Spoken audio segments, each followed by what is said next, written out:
Hey there, it's Jared Hamilton with the Hamilton Group at Cherry Creek Mortgage. Welcome to another edition of Java with Jared. Hope you guys are doing fantastic and happy Friday. I'm actually recording this here late Thursday, close of the market on Thursday. Got some commitments where I can't get you the Java with Jared done on Friday morning like I would normally do, but still plenty to report, and Friday's not going to be a economic heavy day, so this will get you the generalities of what's gone on this week.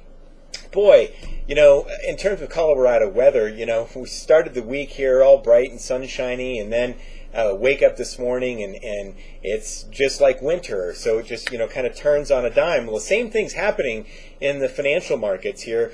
We saw some big reverses of direction, and some a lot of volatility.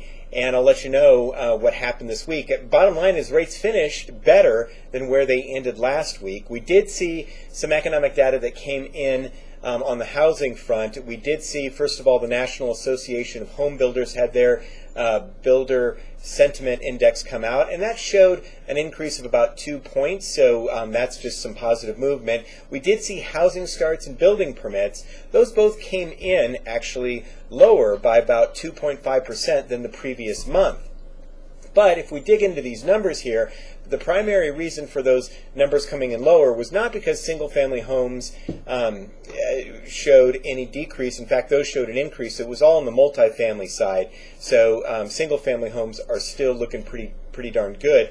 And bottom line is both housing starts and permits for the year are still up pretty big. Starts are up almost 7.4%, and building permits are up year over year about 5.4%. So even though this month's number was a little bit lower, generally year over year we're doing quite well. We did see the Empire State Manufacturing Index come in weaker than expected, but that was offset by the Philadelphia Fed Business Survey Index. That was a little bit stronger than expected. But really where all the fireworks came this week was in D.C. and the market reacting to that. There was a New York Times article that came out on Wednesday that basically said former Fed, and again this was a leak and it was speculated, but the former FBI agent James Comey, who was fired, was asked by President Trump to stop the investigation of the National Security Advisor,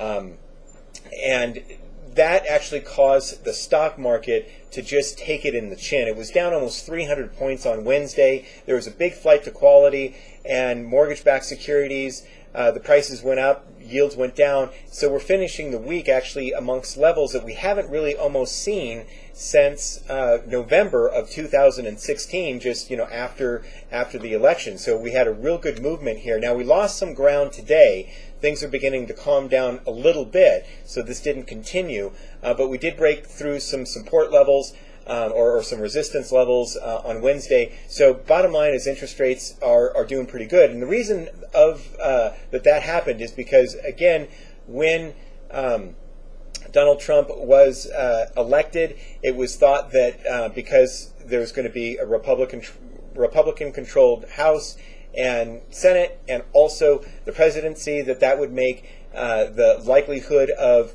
his agenda, which would be lower taxes, more deregulation, and then also having more infrastructure spending, and that would really cause the economy to get a lot better.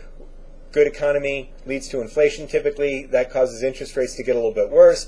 But with yesterday's leak, and we don't know if it's true or not, that caused maybe the market to back off. Stock market was down pretty big time because maybe this administration might have some difficulty getting some of those agenda items through Congress, but we'll see. So just like the Colorado weather, things can just change on a dime. We'll keep you informed with what happens next week. We're just going to see these just gyrations happen, and so that's just the importance of just locking when we're at a really good level, and we are at a really, really great level. So thanks for joining me with Java with Jared. If you have any questions, please give us a call, and we will talk to you soon, okay? Bye-bye.